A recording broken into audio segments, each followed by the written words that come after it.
तो आदाब, नमस्कार, गुड इवनिंग, सत श्री अकाल। एक बार फिर आप तमाम लोगों का स्वागत है क्राइम तक की कहानी के इस एपिसोड में। उम्मीद है पूरी फैमिली अच्छी होगी, अपना और अपनों का ख्याल रख रही होगी। आज की कहानी की शुरुआत करूं उसके साथ एक तस्वीर आपको दिखाना चाहता हूं। ये तस्वीर भोपाल के एक ब्यूटी पार्लर की तस्वीर है। इस तस्वीर में आप देखेंगे एक महिला, एक लड़की एक कुर्सी पर बैठी है और एक ब्यूटी पार्लर की स्टाफ उसको हेड मसाज दे रही। ये कोई और नहीं, 33 साल की ट्रीशा है जो कुर्सी पर बैठी है और इस वक्त हेड मसाज ले रही है। ट्रीशा के घर यानी ससुराल जो भोपाल में है उससे बिल्कुल बराबर में ये ब्यूटी पार्लर है। पैदल का रास्ता है और वो पैदल ही आई थी। 12 मई की दोपहर 3 बजे, ठीक 3 बजे इस ब्यूटी पार्लर में ट्रीशा आई थी। 12 मई को ही ट्रीशा की मौत हुई थी। अपनी मौत से करीब 4 घंटे पहले वो इस ब्यूटी पार्लर में 3 घंटे रही थी। अब यही एक सवाल उठता है कि एक ऐसा शख्स जो मरने जा रहा हो और मौत से पहले 3 घंटे तक ब्यूटी पार्लर में वो क्यों बैठा होगा। 3 घंटा तक यहाँ पर ट्रीशा रही इस ब्यूटी पार्लर में। उसने पेडिक्योर, हेड मसाज, बाकी सारी चीज़ें जो भी होती हैं ज़रूरत के हिसाब से वो सब किया और ठीक 3 बजे के बाद 6 बजे शाम को इस पार्लर से निकलती है, घर पहुंचती है। घर वालों का बयान है कि उसके बाद वो अपने पति समर्थ के साथ थोड़ा सा पार्क में वॉक करती है। फिर 7:30 बजे के आसपास ये लोग खाना खाते हैं, फिर ड्राइंग रूम में टीवी देखते हैं। उसके बाद ट्रीशा छत पर चली जाती है और 10 से 10:30 बजे के दरमियान फिर ट्रीशा की मौत की खबर आती है। मतलब 6 बजे वो घर पहुंची और 10 के आसपास उसकी मौत हो गई। इस ब्यूटी पार्लर की जो स्टाफ हैं, जब उनसे पूछताछ की गई, बातचीत की हमारे रिपोर्टर रवीश पाल सिंह ने, तो उसने बताया कि दिसंबर में जब उसकी शादी हुई थी तब से वो लगातार इस ब्यूटी पार्लर में आया करती थी और महीने में एक बार, तब तक शायद 5 बार वो यहाँ पर आई थी। आखिरी बार जब 12 मई को आई तब वो बिल्कुल नॉर्मल थी, खुश थी, लोगों से बातचीत भी कर रही थी और ब्यूटी पार्लर के किसी स्टाफ को ट्रीशा को देखकर लगा नहीं कि अगले 3-4 घंटों बाद क्या होने वाला है। बिल्कुल जैसे नॉर्मल वैसे ही नॉर्मल थी। इस कहानी को आगे बढ़ाऊं उससे पहले आपको ये बताऊं कि इस ब्यूटी पार्लर में आने और फिर घर जाने के बाद सिर्फ 1 घंटा आखिर के ऐसे हैं जिसका जवाब सामने अब तक नहीं आया और वो है 9:30 से रात 10:30 के दरमियान ट्रीशा के साथ क्या हुआ, कहाँ थी। और इसी 1 घंटे की जांच करनी थी भोपाल पुलिस को। सच सामने आ जाता, लेकिन आज 15 दिन हो चुके हैं, अभी तक कुछ पता नहीं है। खैर, इस ब्यूटी पार्लर से ट्रीशा वापस लौट गई। रात को ट्रीशा की मौत हो गई। मौत के कुछ घंटे के बाद समर्थ भाग गया, फरार। अब उस घर में ले देकर बची कभी जज रही सास गिरिबाला सिंह। इधर ट्रीशा के घर वालों को खबर मिल गई थी नोएडा में। वो भी रात को ही जैसी खबर मिली 10:30 के दरमियान सब नोएडा से भोपाल की तरफ भागे। कुछ देर रात और सुबह तक सभी भोपाल में थे। उधर ट्रीशा की लाश जो है अब भोपाल के एम्स पहुंच चुकी थी। डॉक्टरों ने डेड डिक्लेयर कर रखा था। लाश को अब मॉर्चरी में रख दी गई पोस्टमार्टम के लिए। परिवार सब अस्पताल में है। वहीं से शुरू हो चुका था कि घर वाले तंग करते थे और सास है अपने घर पर। अब एक जिसकी जवान बहू की मौत हो गई, लाश पोस्टमार्टम के लिए मुर्दा घर में है। बहुत सारे लोग शोक जताने, बाकी चीज़ें चलती रहती हैं। लेकिन एक अजीब चीज़ होती है। होता यह है कि 13 मई के दिन में जज रही सास गिरिबाला सिंह ब्यूटी पार्लर में फ़ोन करती हैं और पूछती हैं कि कल यहाँ पर ट्रीशा आई थी, कितने बजे आई थी, उसने क्या किया, क्या क्या करवाया, पेमेंट किस मोड से दिया था, पेटीएम किया या फिर कैश दिया। ये सारी जानकारी वहाँ की मैनेजर से ली और ये सारी जानकारी मैनेजर ने दे दी। इस ब्यूटी पार्लर की मैनेजर, इसका नाम किरण है। इस किरण से हमारे रिपोर्टर रवीश पाल सिंह ने बात की। कितने बजे पहुंची, क्या क्या कराया और फिर कैसे गिरिबाला सिंह का फ़ोन आया और उन्होंने क्या क्या क्वेरी की। पहले आप ये बात सुन लीजिए पूरी। रिलैक्स तो होना था उनको, तो इसलिए उनने हेड ऑयल मसाज कराई थी। अच्छा, क्या वो अकेली ही आती थी हर बार या फिर? हर बार वो अकेले आती थी, हर बार अकेले आती थी। और आपको क्या लगता है कि जो हुआ उसके बाद आपको कब पता चला कि ऐसा हो गया है हादसा? मुझे पता चला जब गिरिबाला मैम का फर्स्ट कॉल आया और उनने मुझसे पूछा कि ट्विशा कब आई थी, कब गई, तो मैंने फिर उनको बोला कि ठीक है, मैं पार्लर पहुंच के बताती हूँ, स्टाफ से पूछ के कि कब आई थी, कब गई थी। फिर उनका सेकंड कॉल आया था, तो मिस कॉल था, मैं उठा नहीं पाई थी, तो मैंने वापस उनको कॉल बैक किया, उनसे पूछा कि मैम आपने कॉल किया था क्या? तो उन्होंने बोला हाँ, मुझे पता करना था, पूछना था कि ट्विशा कब आई और कब गई। ये कब कॉल आया था आपके पास? वो ये 13 तारीख के ही कॉल है। अच्छा, 13 तारीख। फिर मैं जब यहाँ आई तो मैंने उनको कॉल लगा के बताया कि मैम ट्विशा मैम आई थी, वो इतने बजे आई थी और इतने बजे गई। मैंने बाहर का फुटेज देखा कि वो गई कैसे, क्योंकि उस टाइम पे जब मैं यहाँ आई तो मैंने देखा बाहर की मैडम लग रहा है घर पहुंची नहीं है या कुछ तो भी ऐसा है जिसकी वजह से मैम का बार बार कॉल आ रहा है।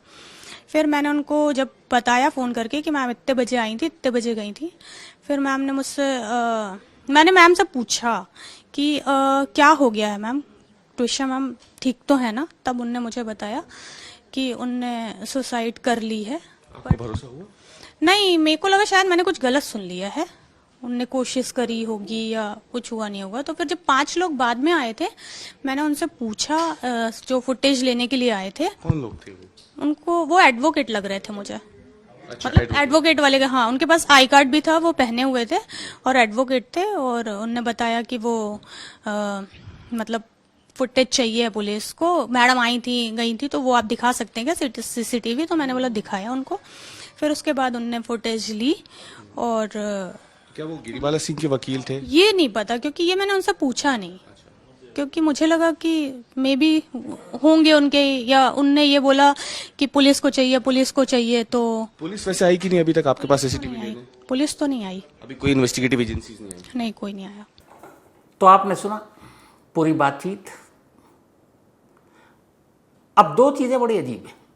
पहली कि एक मौत का मामला है, मौत का मामला तूल पकड़ रहा है, और इधर जज रही सास ब्यूटी पार्लर में फ़ोन कर पहले तो ट्रिशा की जानकारी ले रही हैं, और इतने पे ही नहीं रुकी। इस फ़ोन करने के बाद कुल 2 फ़ोन किए थे।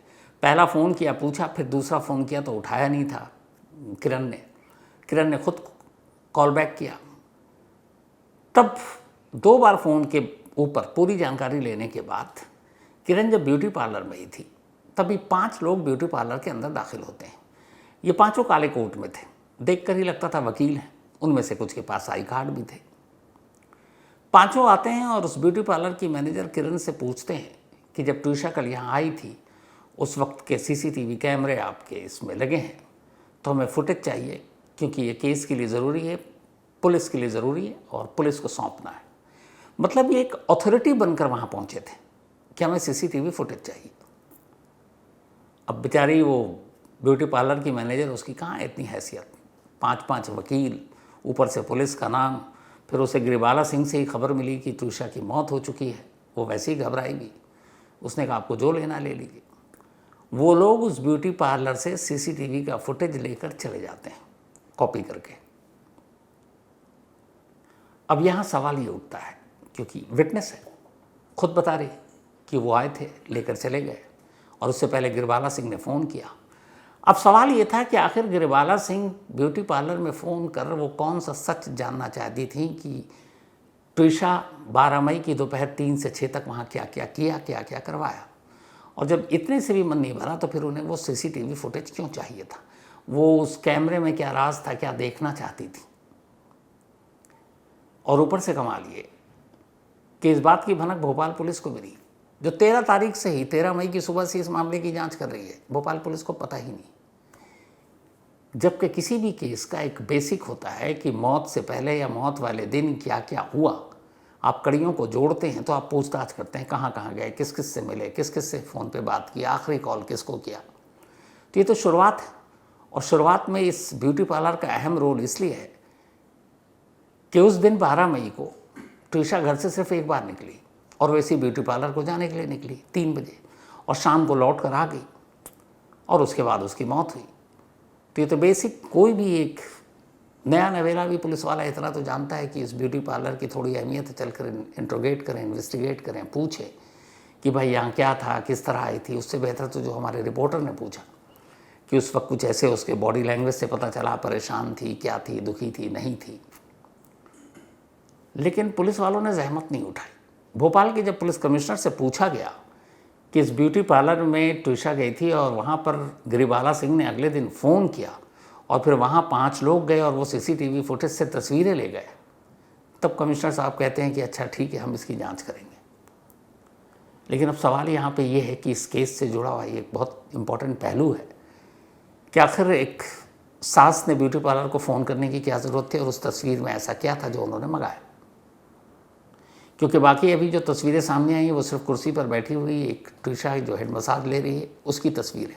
इसके अलावा और क्या क्या है मालूम नहीं है।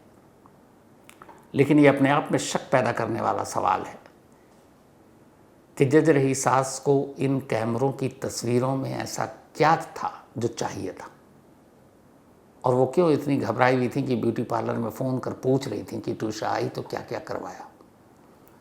अब इसकी खैर जांच हो रही है। ये तो रहा एक पहलू। 15 मई आप सिलसिलावार देखिए, इसलिए एक तो आज सुप्रीम कोर्ट ने पहली बार सुमोटो लिया, यानी स्वतः संज्ञान खुद से आगे बढ़ते हुए कि ट्विशा में मौत केस में क्या हो रहा। Chief justice of India Suryakant बाली, जो वैसी सुर्खियों में पिछले दिनों कॉकरोच की वजह से, उन्होंने आज कोर्ट में कहा कि चूंकि ट्विशा की मौत में एक जज रही सास का इन्वॉल्वमेंट की बात आ रही है तो लोगों को ऐसा लग रहा है कि शायद जांच सही नहीं हो रही है। इसीलिए उन्होंने खुद इस केस का संज्ञान लिया और ये जानने की कोशिश की कि जांच सही हो रही कि नहीं हो रही है। तो इसी कोर्ट की कार्रवाई के दौरान उन्होंने बाकायदा कहा कि जल्द से जल्द इस केस को सीबीआई को कहिए कि जांच शुरू करे। हालांकि सिफारिश कर दी एमपी सरकार ने, पर सीबीआई की टीम अब तक नहीं पहुंची थी। आज पहुंच गई दोपहर को और अब जांच शुरू हो जाएगी।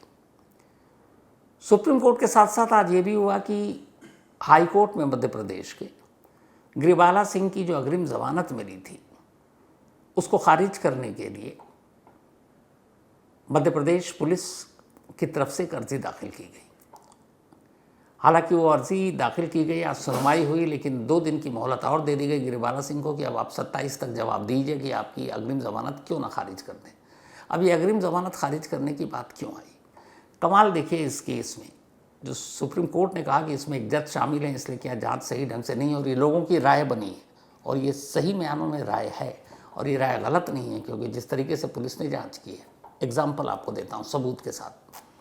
12 तारीख को ट्विशा की मौत हुई, 13 तारीख को ट्विशा का पोस्टमार्टम होता है, 14 तारीख को ट्विशा की जज रही सास गिरिबाला सिंह वहाँ की एक कोर्ट में पहुँचती हैं कि हमें डर है कि हमें अरेस्ट किया जा सकता है, हमें अग्रिम जमानत दीजिए। और ये अर्जी देती हैं 14 को और आनन फानन में 24 घंटे के अंदर 15 मई को कोर्ट उन्हें अग्रिम जमानत दे देती है। मतलब इतनी जल्दी फटाफट ऐसे कैसे काम हुआ कि आम इंसान के मामले में यही गिरिबाला सिंह एक आम सास होती तो क्या ये सब कुछ होता?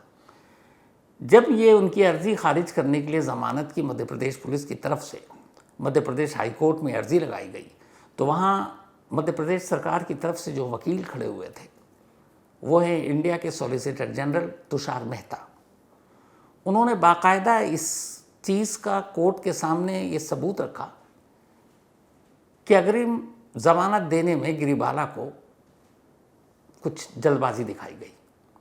उन्होंने कहा 12 को मौत हुई, 13 को पोस्टमार्टम, 14 को कोर्ट मूव करती हैं वो और 15 को बेल। इतनी जल्दी क्या था? अभी तो कुछ शुरू भी नहीं हुआ था। खैर, अब इसके बाद अग्रिम जमानत मिल के गिरफ्तारी तो हो नहीं सकती, लेकिन पूछताछ तो हो सकती थी, क्योंकि गिरफ्तारी पर रोक है, इंट्रोगेशन पर नहीं है, आप पूछताछ कर सकते हैं। 15 दिन हो गए, आज भी पूछताछ नहीं हुई। जब भोपाल के पुलिस कमिश्नर संजय कुमार से पूछा गया कि ऐसा क्यों, तो उन्होंने अपने बचाव में दलील दी। उन्होंने कहा ऐसा नहीं है, हमने उनको पूछताछ के लिए पहले नोटिस भेजा घर पर, उन्होंने कोई जवाब नहीं दिया। फिर हमने दोबारा नोटिस भेजा, उन्होंने उसका भी जवाब नहीं दिया। फिर तीसरी बार नोटिस भेजा, यानी 3 नोटिस भेज चुके हैं कि आप पूछताछ में मदद कीजिए, पुलिस के पास आइए। लेकिन 3 नोटिस के बावजूद वो पुलिस को सहयोग करने को तैयार नहीं है, और न वो पुलिस के पास आए, उस पुलिस स्टेशन में आए जो जुरिस्डिक्शन के तहत आता है, और उन्होंने अपना बयान नहीं दिया। भोपाल के पुलिस कमिश्नर का कहना है कि जब 3 नोटिस के बाद भी उन्होंने जवाब नहीं दिया, जांच में मदद नहीं कर रही हैं, इसीलिए उनकी अग्रिम जमानत खारिज करने के लिए हाई कोर्ट मूव किया है। अब सवाल यहाँ पर भी है कि एक जज होने के नाते इस केस की जांच सही ढंग से नहीं हो रही है, जो सुप्रीम कोर्ट ने कहा है, जो लोगों की राय बन चुकी है, तो वाकई ये राय गलत कहाँ है? आप थोड़ी देर के लिए हटा दीजिए कि गिरिबाला सिंह जज कभी थी ही नहीं, एक आम सास थी, एक आम महिला। क्या एक आम सास, एक आम महिला के केस में भी पुलिस इसी तरीके का काम करती? मतलब आनन फानन में इधर पोस्टमार्टम हुआ और उधर बेल एप्लीकेशन मूव, और 24 घंटे के अंदर अग्रिम जमानत भी दे दिया। ऐसा होता ही नहीं है। तभी कई बार ये कहा जाता है कि हमारे देश में कानून 2 तरह के लोगों के लिए, एक ताकतवर, एक कमज़ोर लोगों के लिए। तो उनको तो आनन फानन में मिल गया, और वही गिरिबाला सिंह अग्रिम जमानत के बाद भी पुलिस से सहयोग नहीं कर रही, जबकि वो जज रही। उन्हें पता है कि पुलिस के साथ बातचीत, पूछताछ उनका राइट है, उनको जाना चाहिए, पर एक जज लगातार पुलिस इन्वेस्टिगेशन को टाल रही है, इंट्रोगेशन को टाल रही है, और वो जा ही नहीं पा रही हैं। कोई और होता तो पता नहीं पुलिस कितने तरीके अपना लेता। तो इसलिए लोगों की राय गलत नहीं है। 10 दिन तक उनका बेटा समर सिंह फरार रहा। अब यहाँ पे भी लोगों की राय कहाँ गलत है? वो कोई पेशेवर अपराधी नहीं, कोई ऐसा भी नहीं कि उसे छुपने के 10 ठिकाने हैं। जहाँ भी छुपेगा अपने किसी जानकार के टच में रहेगा, क्योंकि रहना है, खाना है, पीना है, कब तक छुपेगा? और इधर घर में क्या हो रहा है, माँ के साथ क्या हो रहा है, इसकी जानकारी भी ले रहा होगा। तो बेसिक चीज़ें हैं कि अगर उसके क्लोज रिश्तेदारों और दोस्तों के ही फ़ोन को ट्रैक करना शुरू कर देते तो फिर पता चल जाता। और वो कहीं भागा भी नहीं था एमपी छोड़कर, वो तो उसी एमपी में था, जबलपुर में था। लेकिन 10 दिन तक एमपी पुलिस उसे पकड़ नहीं पाई। तो फिर लोगों की राय गलत कहाँ है कि इस केस में जानबूझकर पुलिस जांच नहीं कर रही है?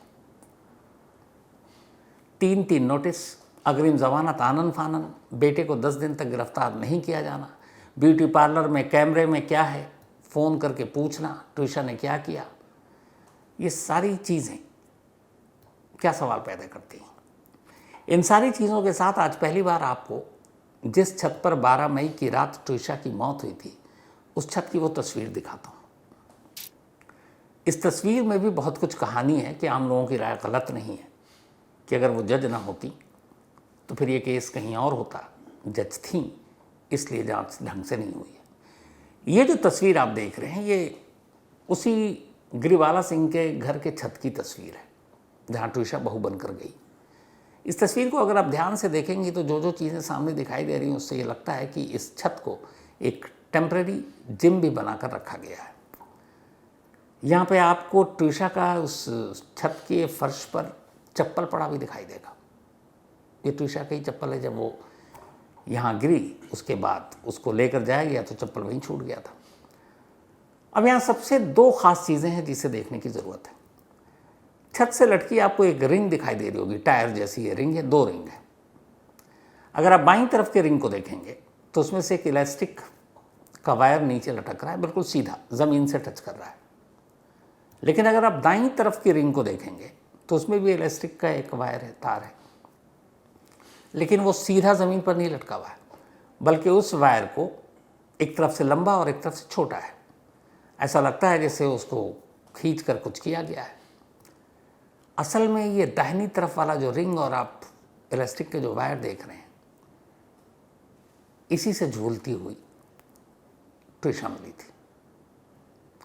और यही वो इलास्टिक वायर है जो एक इम्पॉर्टेंट सबूत है,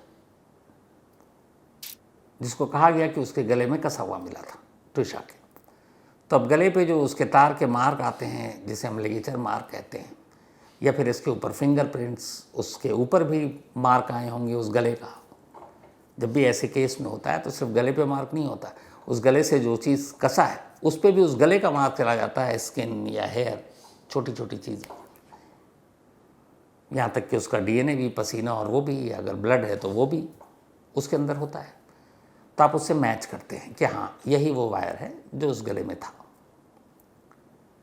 लेकिन ये तस्वीर जब आप देख रहे हैं तो देखिएगा कि इसमें 2 आदमी हैं और तस्वीर देख के साफ लग रहा है कि ये रात की तस्वीर नहीं है, ये दिन के उजाले की तस्वीर है, क्योंकि सामने की तरफ से रोशनी आ रही है दिन के उजाले की। अब ये एक इम्पॉर्टेंट एविडेंस था।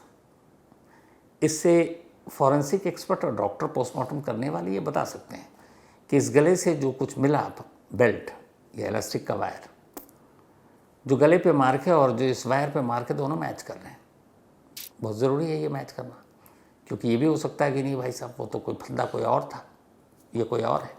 लेकिन जब मैच कर गया तो फिर शक की गुंजाइश नहीं। लेकिन कमाल देखिए कि ये तस्वीर उस वक्त की है जब 12 घंटे हो चुके हैं ट्विशा को मरे हुए।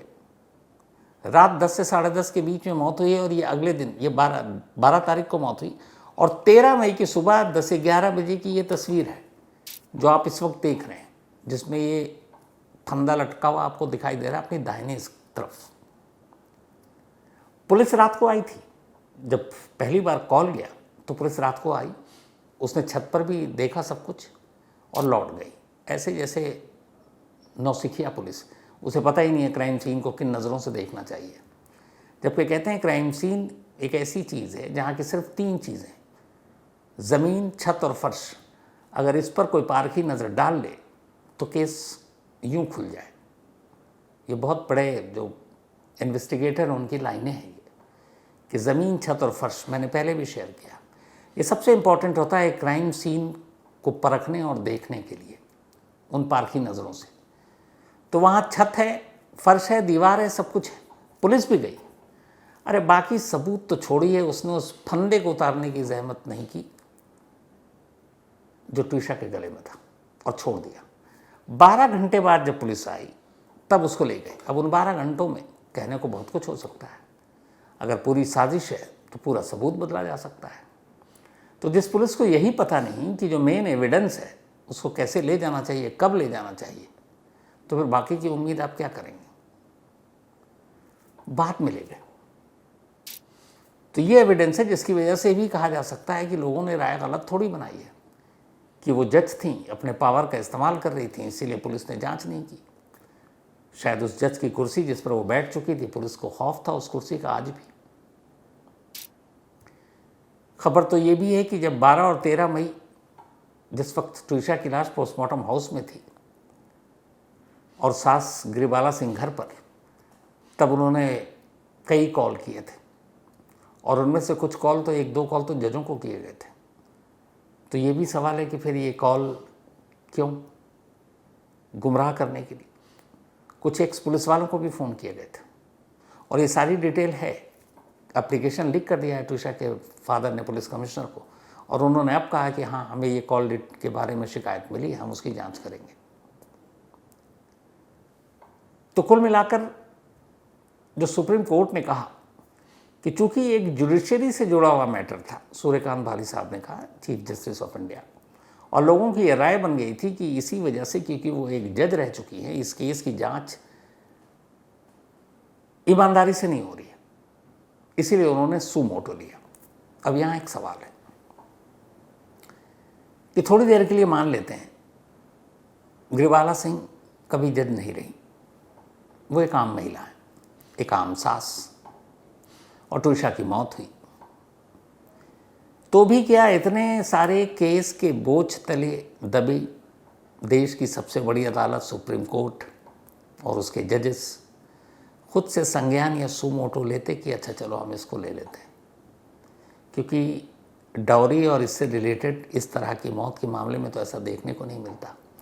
तो यहाँ सिर्फ इसलिए ऐसा हुआ क्योंकि एक आरोपी के कटघरे में खड़ी महिला जुडिशरी से जुड़ी हुई और जुडिशरी बदनाम हो रहा है, सिर्फ इस वजह से। आम कोई होता या आम सास होती तो फिर शायद इसकी गूंज सुप्रीम कोर्ट में भी सुनाई नहीं देती। लेकिन इन सारी चीज़ों के बीच एक अजीब चीज़ हुई आज। अजीब क्या, एक ऐसी बात हुई जो इस देश के हर माँ बाप के लिए ज़रूरी है, सुनना चाहिए। हमारे देश के जो सॉलिसिटर जनरल हैं तुषार मेहता, उन्होंने सुप्रीम कोर्ट में जब ये कार्रवाई चल रही थी, मध्य प्रदेश गवर्नमेंट की तरफ से वो दलील दे रहे थे और उन्होंने एक बड़ी अच्छी लाइन कही। पहले उन्होंने ये जो लाइन कही है वो आपको सुनाता हूँ। उन्होंने इंग्लिश में कहा, उनकी लाइन थी कि better to have divorce daughter than dead daughter. यानी अगर इसको हिंदी में कहें तो मुर्दा बेटी से कहीं बेहतर है तलाकशुदा बेटी। यानी और भी आसान शब्दों में कहें तो लाश से बेहतर है तलाक। इस लाइन के माने बड़े गहरे हैं जो तुषार मेहता साहब ने कहा है।